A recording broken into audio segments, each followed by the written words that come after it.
Hi friends, அனைவருக்கும் வணக்கம். இந்த வீடியோவில் என்ன பார்க்க போகிறோம் அப்படின்னா 9th ஸ்டாண்டர்ட் நியூ புக்கில் உள்ள அகராதியில் காண்க அதுதான் வந்து பார்க்க போகிறோம். வித் ஷார்ட்கட்டோட பார்க்க போகிறோம். ஏற்கனவே இதே மாதிரி 10th ஸ்டாண்டர்ட் அகராதியில் காண்க வந்து ஷார்ட்கட்டோட பார்த்துருக்கோம். அது பார்க்காதவங்க பிளேலிஸ்ட்டில் இருக்குது, பார்த்துட்டு அப்புறம் இதை பாருங்கள். ஓகே, இந்த வீடியோ வந்து ரொம்ப யூஸ்ஃபுல்லாக இருக்கும். வீடியோ வந்து ஸ்கிப் பண்ணாமல் எண்டு வரைக்கும் பாருங்கள். நம்மளுடைய வீடியோஸ் எல்லாம் பிடிச்சிருந்துச்சுன்னா லைக் போட்டு பாருங்கள். உங்களுடைய சப்போர்ட்டு தான் எனக்கு மோட்டிவேஷன். ஓகே, முதல் இயர் ஃபஸ்ட்டு பாருங்கள். நயவாமை, அதுக்கு வந்து பொருள் வந்து விரும்பாமை. இது எப்படி வந்து எளிமையாக ஞாபகம் வச்சுக்கலாம் அப்படின்னா, விருப்பம் இல்லாத ஆமை. நயவு அப்படின்னா விருப்பம், விரும்பாமைங்கையில் விருப்பம் இல்லாத ஆமை அப்படின்னு எளிமையாக ஞாபகம் வச்சுக்கலாம். அடுத்தது கிளத்தல் அப்படின்னா பேசுதல், எழுப்பல், சொல்லுதல். இது எப்படி ஞாபகம் வச்சுக்கலாம்னா, கிளி பேசுது, கிளி எழுப்பி சொல்லுது. கிளி பேசுது அப்படின்னா கிளத்தல், பேசுது அப்படிங்கிறது பேசுதல், எழுப்பி சொல்லுதுன்னா எழுப்பல், சொல்லுது சொல்லுதல் அப்படிங்கிறது எளிமையாக ஞாபகம் வச்சுக்கலாம். அடுத்தது கேள்வு. கேள்வுன்னா நன்மை, கேள்வி கேட்டால் நன்மை அப்படின்னு எளிமையாக ஞாபகம் வச்சுக்கலாம்.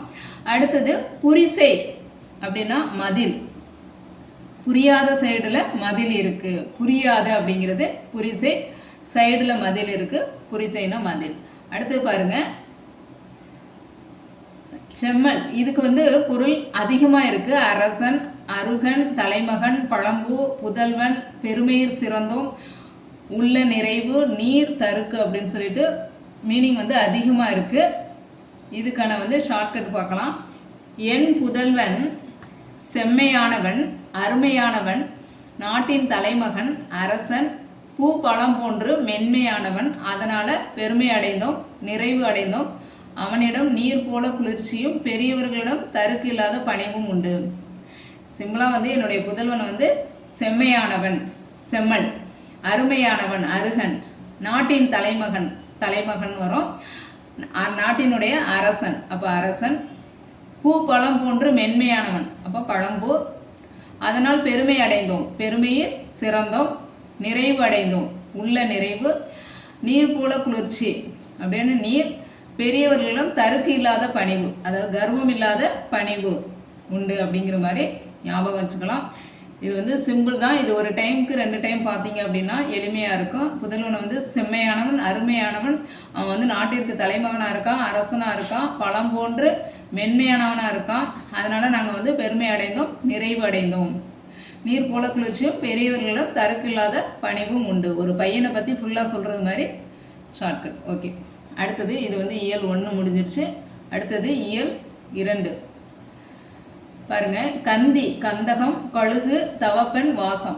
இது எப்படி வந்து எளிமையாக ஞாபகம் வச்சுக்கலாம்னா, கந்தக பூமியில் ஒரு பெண் தவம் செய்யுது, அப்போ கழுகு வாசம் வருது. கந்தக பூமி அதாவது கந்தி, கந்தகம் காக்காவோட வருது, அதான் வந்து கந்தக பூமி. ஒரு பெண், அதான் வந்து பெண் தவம் செய்யுது அப்படிங்கிறது தவப்பெண், கழுகு வாசம் வருது, கழுகு வாசம். அடுத்தது நெடில். நெடில்னா வந்து நெட்டெழுத்து, மூங்கில், அதாவது மூங்கில் மரம் வந்து நெட்டையாக இருக்கும், அது ஒரு நெடில். மூங்கில் மரம் நெட்டையாக இருக்கும், அது ஒரு நெடில். அடுத்தது பாலி. அணை, ஆலமரம், எல்லை, ஒரு பாஷை, பார்ப்பசு, செம்பருத்தி, கரை. இத்தனை மீனிங் வருது.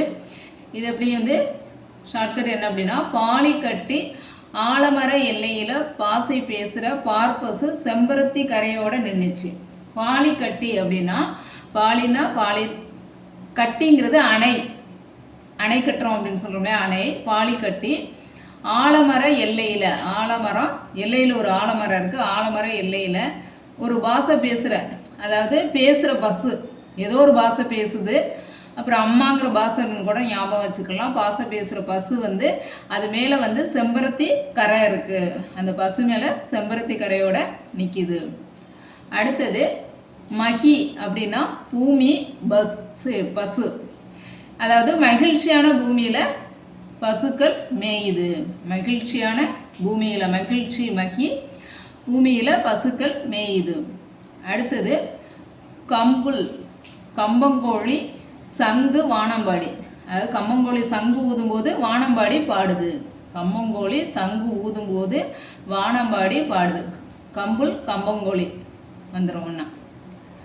அடுத்தது கைச்சாத்து அப்படின்னா கையெழுத்து பொருள் பட்டி, அதாவது கையெழுத்து போட்ட பொருள் பட்டியல். இப்போ கைச்சாத்து கையெழுத்து கைன்னு வருதா, அப்போ கையெழுத்து போட்ட பொருள் பட்டியல் பொருள் பட்டி. 2வது இயல் முடிஞ்சிருச்சு. அடுத்தது 3வது இயல் இயவை அப்படின்னா வழி, காடு, மூங்கில், அரிசி, துவரை, தோரை நெல். இதான் வந்து இயவை. இது எப்படி வந்து ஷார்ட்கட் என்ன அப்படின்னா, இயற்கை வழியில் காட்டில் போய் மூங்கில் அரிசியும் துவரையையும் தோரையையும் நெல்லோடு சேகரித்தா அது ஒரு தனி வழி. அதாவது இயற்கை அப்படின்னா இயவை, வழியில் அப்படின்னா வழி, காட்டில் காடு போய் மூங்கில் அரிசியும் துவரையும் தோரையையும் நெல்லோடு சேர்த்து, அப்போ தோரை நெல் சேகரித்தா அது ஒரு தனி வழி. அடுத்து பாருங்கள் சந்தப்பேலை சந்தனப்பெட்டி, இது ஈஸியாக ஞாபகம் வச்சுக்கலாம். அடுத்தது சிட்டம், நூல் சிட்டம், எரிந்து கருகியது, பெருமை, அறிவு, நீதி, உயர்ந்தது. இது எப்படின்னா ஒருவருடைய உயர்ந்த அறிவு, உயர்ந்த அறிவுனா பெருமை அறிவு, நீதி மற்றும் பெருமை பற்றி இருந்த நூல் சிட்டம் தீயில் எரிந்து கருகியது. ஒருவருடைய உயர்ந்த அறிவுனா உயர்ந்து அறிவு, நீதி, பெருமை பற்றி இருந்த நூல் சிட்டம் எரிந்து கருகியது. அடுத்தது தகழ்வு, அகழ், அறிவு, உண்கலம். அகழ்வாராய்ச்சி பண்ண அறிவு இருந்தால் பழைய உண்கலம் பற்றி தகழ்வு தெரியும், அதாவது தகவல் தெரியும் அப்படிங்கிற மாதிரி ஞாபகம் வச்சுக்கோங்க. அகழ்வாராய்ச்சி பண்ண அறிவு இருந்தால் நம்ம எதை பற்றி ஆராய்ச்சி பண்ணலாம்னு சொல்கிறாங்கன்னா பழைய உண்கலம் பாத்திரத்தை பற்றி ஆராய்ச்சி பண்ணலாம், தகவல் தெரிஞ்சுக்கலாம். ஓகேவா. அடுத்தது பௌரி பெரும் பன்வகை. இது வந்து பாப்பா வரிசையிலே வருது, அதனால் இது வந்து எளிமையாக பௌரி பெரும் பன்வகை அப்படிங்கிற மாதிரி ஞாபகம் வச்சுக்கலாம். ஓகே, இது வந்து எளிமையாக இருக்குன்னு நம்புகிறேன். ஓகே, நன்றி. அடுத்த பார்ட்டில் வந்து அடுத்த 3 இயல் வரும். நன்றி. நெக்ஸ்ட் வீடியோவில் பார்க்கலாம்.